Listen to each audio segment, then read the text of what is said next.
Hey y'all, thank y'all for joining me for what is not even a segmented reading. It's not Soul Food Sundays, it's not a divine masculine reading, it's not a divine feminine reading.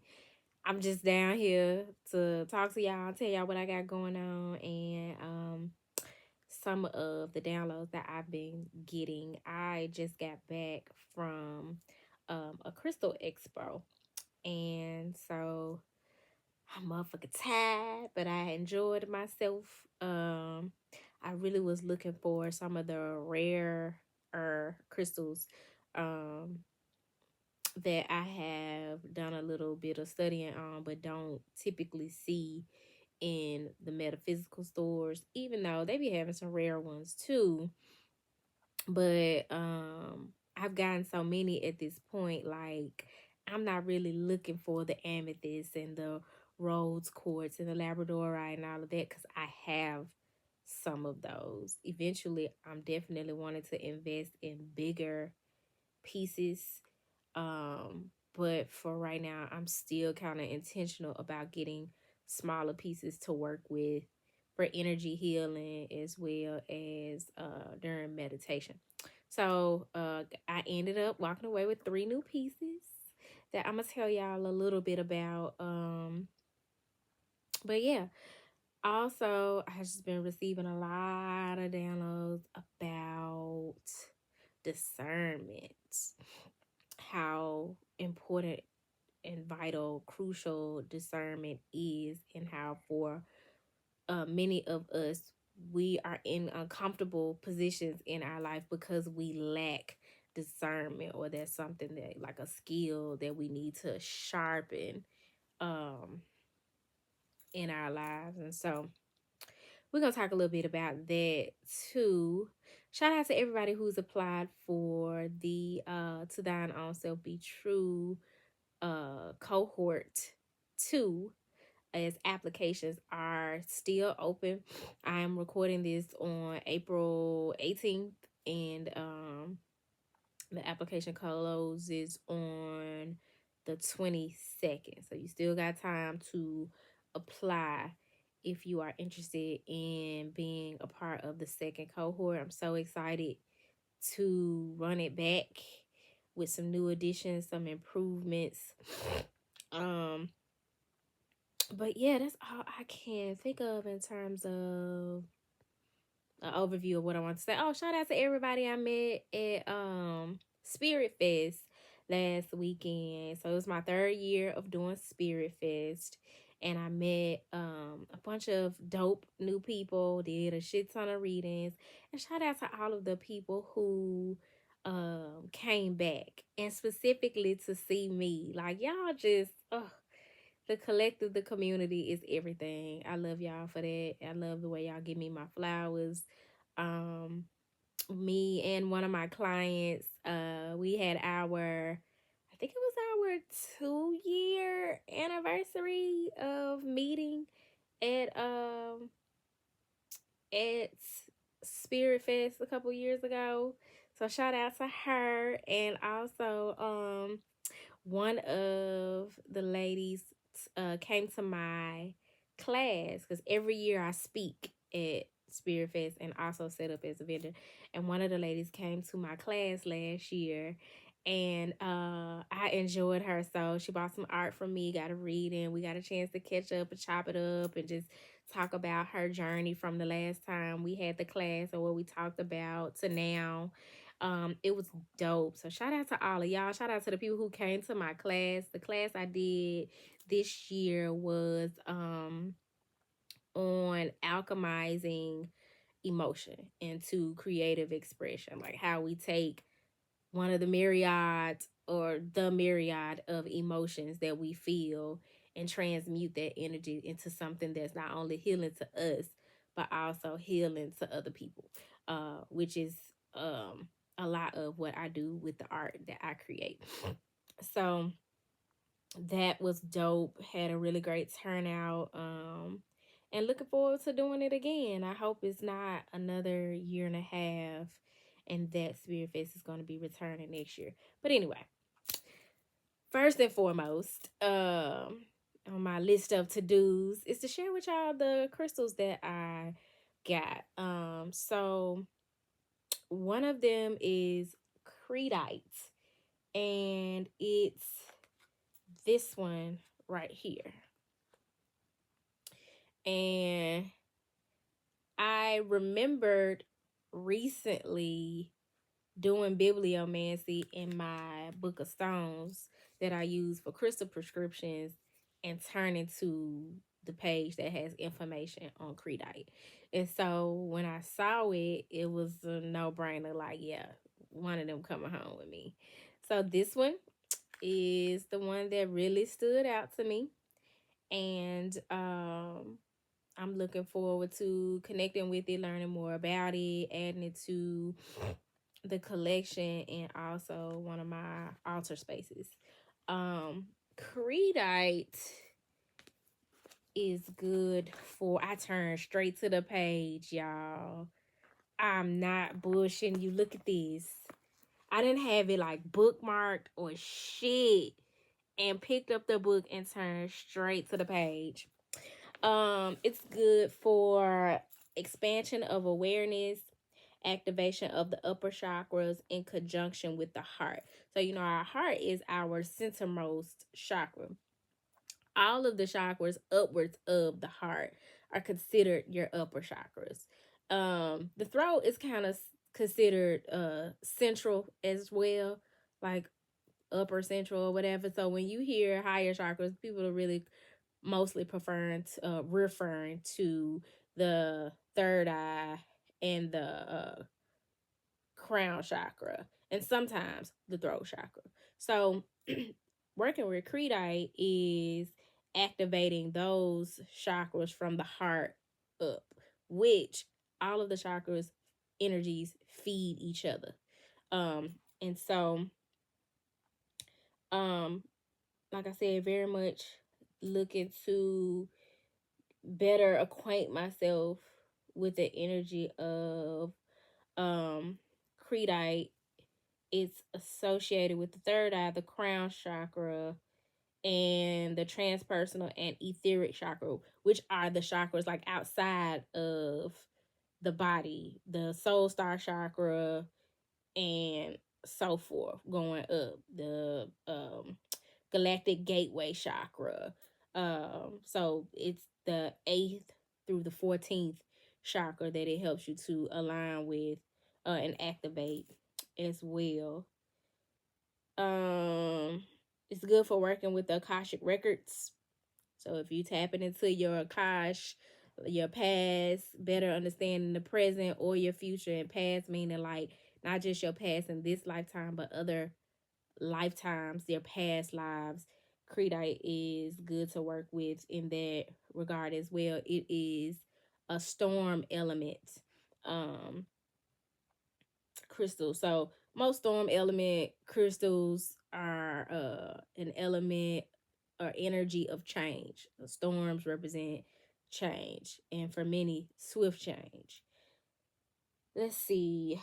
Spiritually, uh it accelerates the base resonant frequency of the body and energy field. It fills the aura with a full spectrum of light energy and encourages connection to guides through stimulating the third eye, crown, and etheric chakras. They are excellent for meditation, creative visualization, and receiving inspiration from the divine. I felt like I was drawn to it not only because it was familiar, but also as I am tapping more into my creative energy, my solar plexus and sacral chakra energy.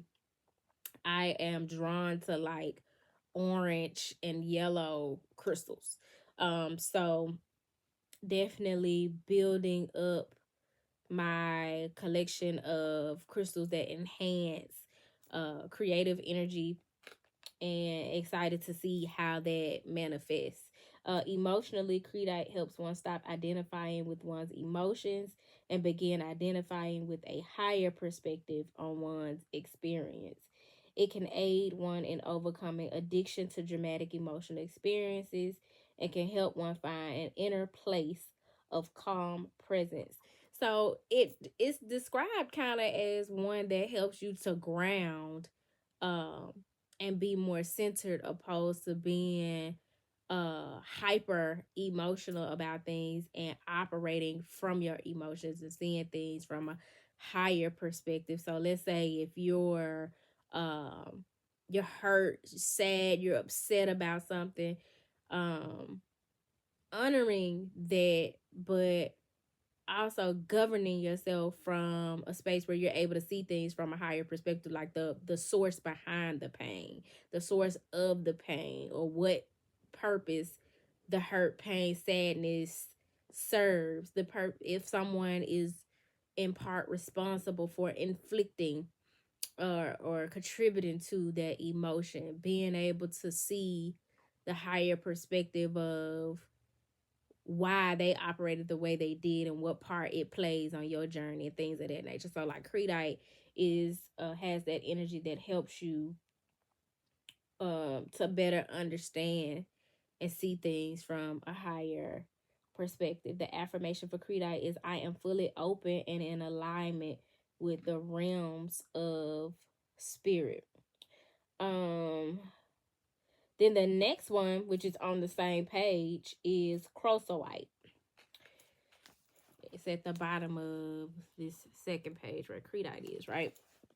And that's the other crystal that I found. Now, I ain't gonna lie to y'all. Aesthetically, I wasn't entirely pleased with this one. When I choose crystals, it's usually because I have done some research and I'm intentional about which one I want to get, and I want it in my collection, or I'm wanting to work with it, that one in particular at the time, or I'm aesthetically drawn to it. And I saw a few of them that aesthetically I was like, oh, that's so beautiful, right?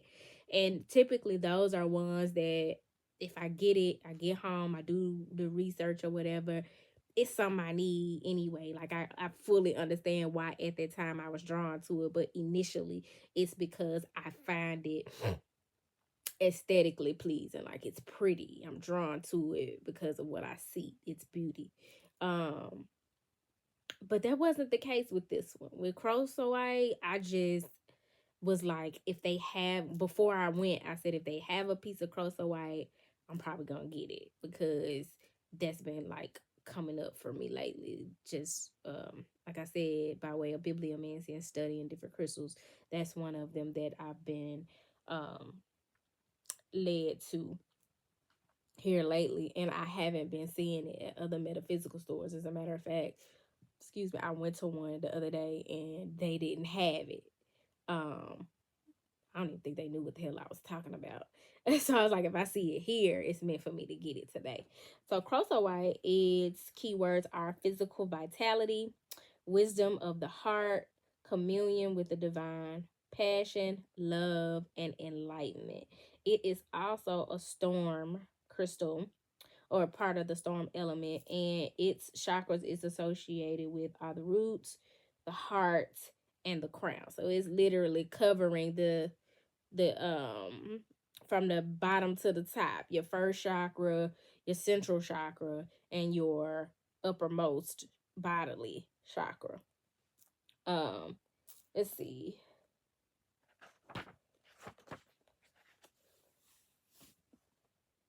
It's usually found in Tasmania, Australia, which is exactly where they got this from, as you can see.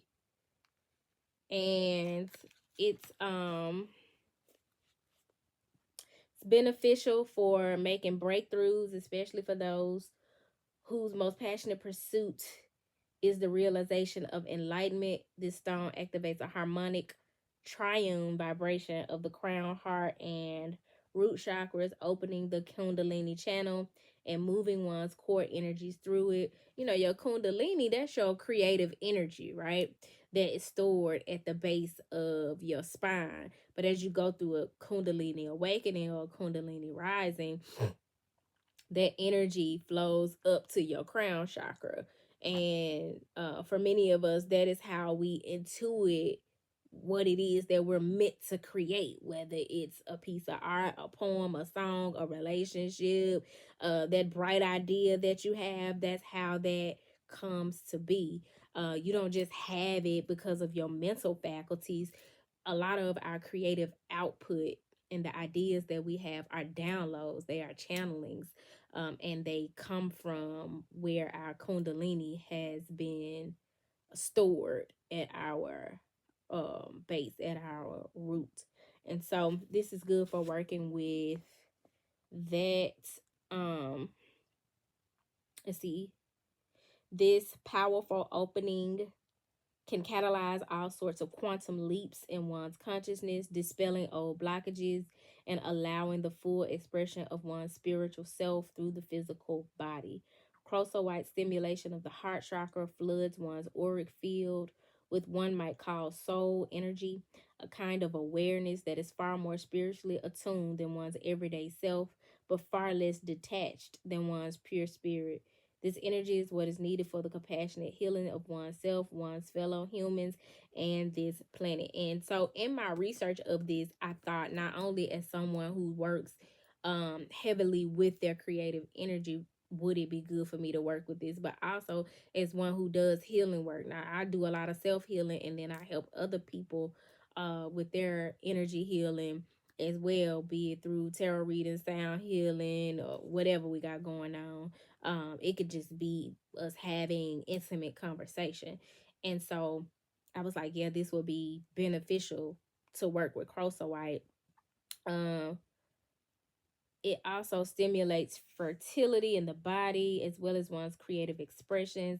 It's an excellent stone for artists, writers, and musicians. It also supports the reproductive systems in the body. So if you're gonna work with Crocoite, just make sure that it aids with fertility.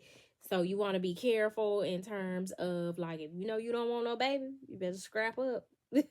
Scrap up, or take your herbs, or make sure that you are calculating your cycle so that you know when you are the most physically fertile or not. But energetically, it helps support fertility. So whatever it is that you're trying to give birth to, be it an individual, an idea, a new career, whatever, a relationship, it's going to assist you with that birthing process. It's going to help make you be more fertile.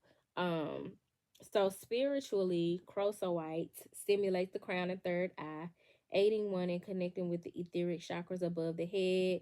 It can facilitate strong psychic and spiritual initiations, including experiences of illumination, grace, and even rapture. Its spiritual properties are solely for activating one to become a manifestation channel for divine light on the earth. So if there is light meant to come through you, you meant to be a vessel of light, and your light shine by way of your creative expression, your output, how you show up in the world, and what you contribute to the collective, but also just like your intimate experiences with people. This is a good crystal to work with if you're one of those people who really prioritizes being a vessel of light in your 3D reality. The affirmation is, I am filled with physical vitality, creativity, love, and spiritual enlightenment. That's another thing. Like, as somebody who, the gym is one of my happy places, is one of the places where I maintain my mental health as well as my physical health. Even though you wouldn't think it, the way I just fucked up these chicken tenders and fries, like I didn't have a tough ass workout this morning. But the physical vitality needed to push through and to challenge yourself, and to even have the not the excitement, but the motivation to get in there and get it in. You know what I'm saying? Crocoite is gonna be good to work with for that, or the physical vitality to get the shit you need done, period. Whatever is on your list of to-dos or are your goals. The third crystal that I ended up getting is not in this book, but I saw it. A vendor had it last week when I was at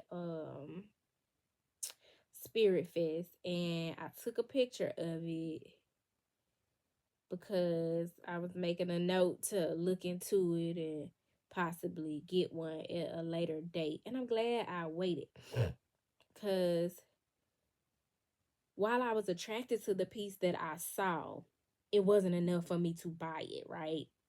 And then the one that I saw today, when I saw it, was like a no-brainer. And it was cheaper. And so I'm glad that I waited to get the perfect piece that really stood out to me. And it's this one. I had never heard of candle quartz before last weekend. But when I read the description, I was fascinated because it sounds like it's something that's really good to work with for shadow work. And if you know, you know that shadow work is important. So what I do remember about candle quartz is that it's good for like those shadows that are in the crevices, like the hard to reach places. Like there's something that might be in your blind spot. Candle quartz is good for bringing that into the forefront so that you can confront it, so that you can be aware of it. Just saw 2112, which is a mirror number that may be significant to you guys in some way, or an angel number. But yeah, candle quartz um is now part of the collection. And it says here it's also known as pineapple quartz. It's a powerful stone of light designed for high vibrational work, bringing spiritual illumination, deep emotional healing, and ancestral wisdom. Known for its unique dripping candle-like formation, often from Madagascar, it enhances intuition and aligns the chakras, making it ideal for meditation and setting profound soul aligned intentions. It activates the heart and the crown chakra. It's good for working with if you're going through transformation and rebirth. It helps release old patterns, trauma, and negative emotions, facilitating a life path overhaul. So I'm probably gonna have this one at my ancestor altar, which I'm working on. I started last night refreshing my ancestor altar anyway, especially since we had yesterday and still are in the uh what do you call it, the shadow period of the new moon in Aries. And we have this Aries stellium with all these planets. We got like 7 planets that are in Aries, including Mars and Chiron and Eris. And what's the other ones? What are the 7 planets currently in Aries? Me being an Aries sun, and also I think my Mercury is in Aries. I'm being very conscious of these planetary placements and how that affects me. So far, I'm able to see where I'm thriving. I feel very at home in my body. I feel very much like a leader. Like that is my place in this world, to lead. Um and in that way, I don't mind following should that be most beneficial in the situation. Like I'm not so egoic that I can't follow should uh should that be what's most beneficial. Um but also that, like, that Aries aggression, where if you getting on my nerves or you piss me off, you gonna know. Here lately, I ain't been giving no fucks, yo. I cut somebody's child out at work the other day. I do not be caring. And like, I have no remorse, no apologies. It is what it is. Like them ram horns that been ready. And it ain't even been me being on the defense. It's just I don't feel no ways tired about it. If that's what the situation calls for, it ain't gotta be all love and light for me. It could get real fiery. You know what I'm saying? And I walk away still high vibe. So I've noticed that with all this Aries energy as well, and my capacity to like get things started and follow through. Like that's not a strong point for Aries, but I think maybe that's where my Pisces nature comes in, and I start to get into a flow, get in flow state once I've initiated something and gotten it started. That started that fire. Because I'm born on the Aries Pisces cusp, so I do have both energies that are pertinent within my chart. But yeah, the 7 planets that are currently in Aries are the Sun, the Moon, Mercury, Mars, Saturn, Neptune, and Chiron. So that's some strong Aries energy that is affecting the collective at this time. Yeah, so those are the 3 crystals that I got from the Crystal Expo, and the downloads that I've been having are centered around discernment being key. I'm gonna try to keep this short because I know I done talked about these crystals for a long ass time. But it is so important that we discern what's worth our time and energy, who and what we dealing with, and how we gonna deal with it. Like how we gonna show up, what we willing to invest, what we not willing to invest, what's best for us, what's not best for us, what's real and what's fake. Discernment is key. And I feel like discernment doesn't always get the shine that it should. I wanna look into the technical definition of discernment before we talk a little bit more about it. So it says here discernment is the ability to understand, judge, or distinguish people, situations, or things clearly and wisely, often identifying what is not immediately obvious. It involves critical thinking and deep perception to separate truth from error or to make wise decisions rather than just acting on initial impressions or emotions.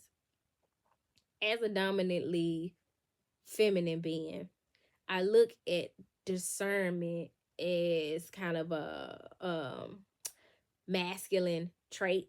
Not saying that men excel at being discerning, because we see every day where that is not necessarily the case. But when it comes to balancing your masculine and your feminine energy, it behooves those who have dominant feminine energy to also become more balanced and whole by being more logical, rational. Reasonable is not a word. Rational and discerning. And in this climate, the discernment is so important because things are being presented to us in ways that are not necessarily the truth. People are fashioning themselves, their narratives, facts. They're fashioning them however they want to present it to us and how they want it to be perceived, opposed to what it really is, right? So you got people walking around acting like they okay when they feel like shit. You got people walking around that admire you and acting like they indifferent. You got people walking around acting like they're indifferent. I mean, acting like they admire you when they really could give a shit less. You know what I'm saying? Like, there's so many facades, there's so many masks, and other than intuiting things, using our intuition and our spiritual knowing, we're needing to discern between what's real and what's fake, and what's true and what's not. and what we're going to invest our time and energy into and our resources into.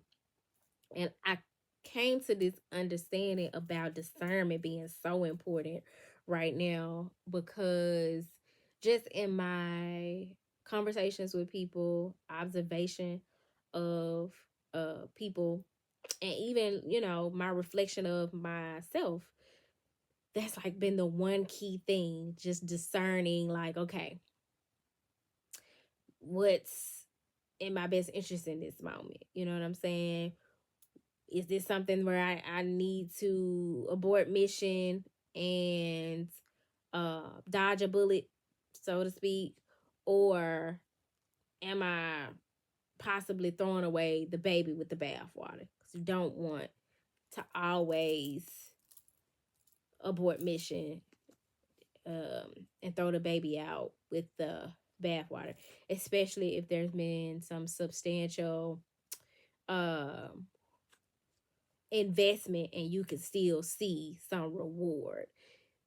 Everything ain't as black and white as it is or it ain't.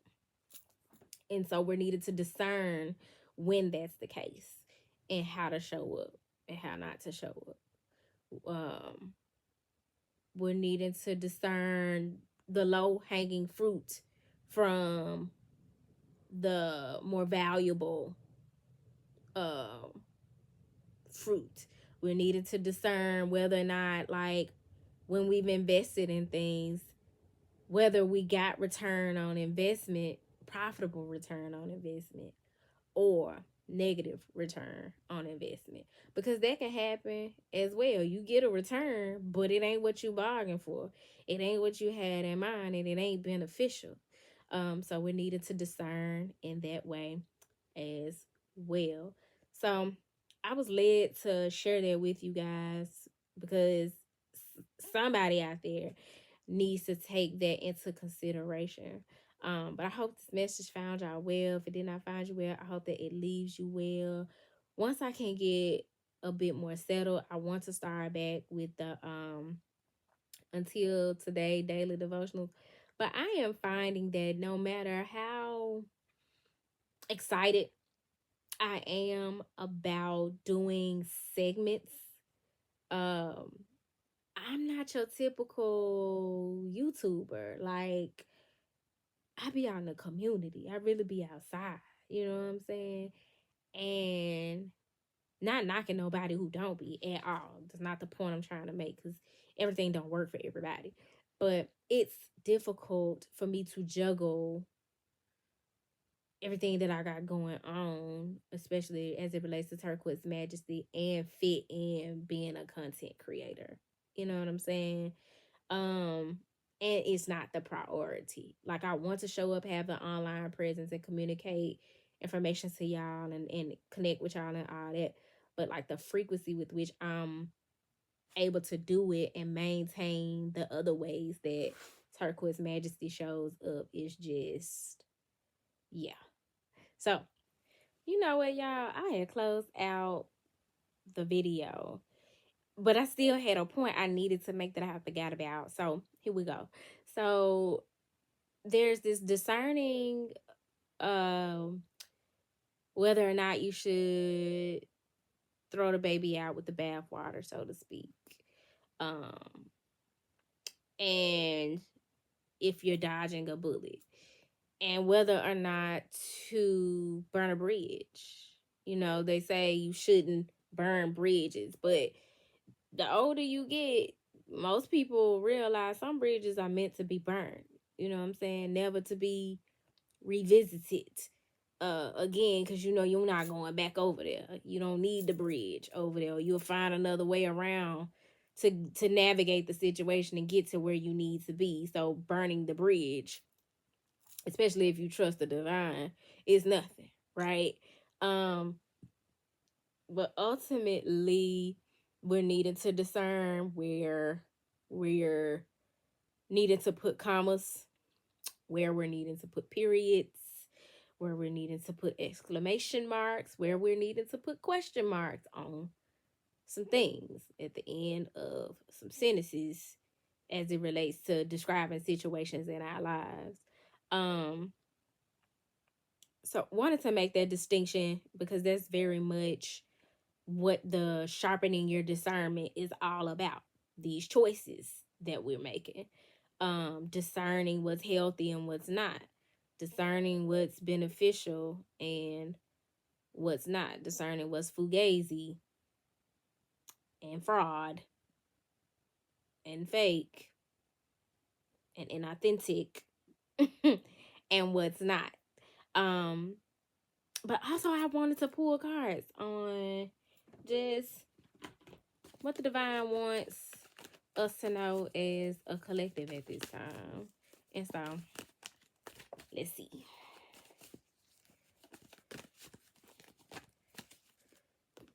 So you got two cards that fell face down. One being the Hermit, needing to spend that time in solitude. And for some of you, the solitude is not necessarily time alone, but you setting out apart from the crowd on a journey of self-discovery. So that means that when you are spending time with people, it's intimate time. It's time where you're learning, where you are going against the grain and what everybody else doing, and you over here learning things that enhance your personal experience, and that may involve connecting with other people. Also, one thing about the Hermit that a lot of people don't kind of touch on, the Hermit sets out on their own journey instead of following the crowd and shines their light. The Hermit shines their light to show people, like, I'm outside, I'm out here. You know what I'm saying? Here's the wisdom that I've picked up along the way. And as people see that light, they are attracted to that light. They're attracted to the lantern of the Hermit. So the Hermit journey is not always about being alone. It is about being discerning of who you spend your time and energy with, because you either with people whom you are learning from, learning things and skills that better enhance your personal journey of self-discovery, and also you are sharing the wisdom of what you've learned along your journey of self-discovery up to this point. The Hermit is not a young man. That's a wise elder. So for a lot of you, this is maturity and maturing out of groups and systems that you've been a part of, mind states, and constructs that you've been a part of up to this point. But discerning what you need to leave behind and what you should be moving forward towards, and not allowing the fact that it's different from what other people got going on, or that you may have to go it alone, to deter you. So you got this Hermit energy, and then you got the Ace of Pentacles. Walking, this is like going on this journey of self-discovery, walking out in the dark with your light shining, and walking into a garden of abundance, walking into a whole new blessed reality, as the divine is handing you something valuable. So this is, in this image here, there's darkness, but as you can see right here, it's clear, it's sunny, it's bright outside. So I love this for us as a collective as we are walking into new beginnings. The Hermit card is represented by the number 9. We just got out of a universal 9 year in 2025. A lot of what you experienced in 2025 was the setup, you being prepared circumstantially for this Ace of Pentacles, this new blessed offer, this offer to have more abundance in your 3D reality by way of having more quality conversations, better quality people to connect with, a regulated nervous system. Nothing about this image gives you conflict and chaos. This is peace. This is abundance. This is provision. So I love this for us. At the top of the deck, you have the Two of Swords. For many of you, whatever this is, you weren't discerning because you were in denial. You were in denial because you didn't want to move. You didn't want to piss nobody off on either side, so you decided not to make a move. You put on this blindfold, refusing to see the truth of something. But coming out of this blindfold, picking up this, stepping out of this feminine energy, and being emotionally unintelligent or emotionally immature, emotionally unavailable. The Two of Swords energy is very much emotionally unavailable when you're in denial. So it don't mean that the emotion ain't there. That just means you chose not to show up for whatever the situation is. I'm not making a choice. I'm just going to sit here and act like I don't see what the fuck going on around me, and I'm going to block my heart. That shit get boring. Your arms get tired. Your eyesight gets weak from having that blindfold on, choosing to have that blindfold on, and you not enjoying life to its fullest. You can't enjoy this garden if you just gonna sit there all day knowing the truth. She got on white, and white represents truth and purity. Knowing the truth and not honoring it, but moving out of the Two of Swords, because that's the energy at the top of the deck, and into expansion with the Three of Wands, because you know that there is something better out there for you, and your discernment is leading you in that direction. And with the Three of Wands, not only do you have this consciousness of, like, you're not in lack consciousness, you're not emotionally unavailable. Your heart is open to, and you have the energy to receive not only more, but better quality. Waiting on your ships to come in, not waiting on shit to be perfect in order for you to make your move, but knowing that there's something better out there for me, and I'm gonna put myself in position to receive it. The putting yourself in position ain't got shit to do with your money. It ain't got shit to do with your status. And it has everything to do with your energy. So now, I hope this message found y'all well. If it did not find you well, I hope that it leaves you well. I hope that something was said that helps you to move forward, better able to navigate the journey. And until next time, y'all, peace.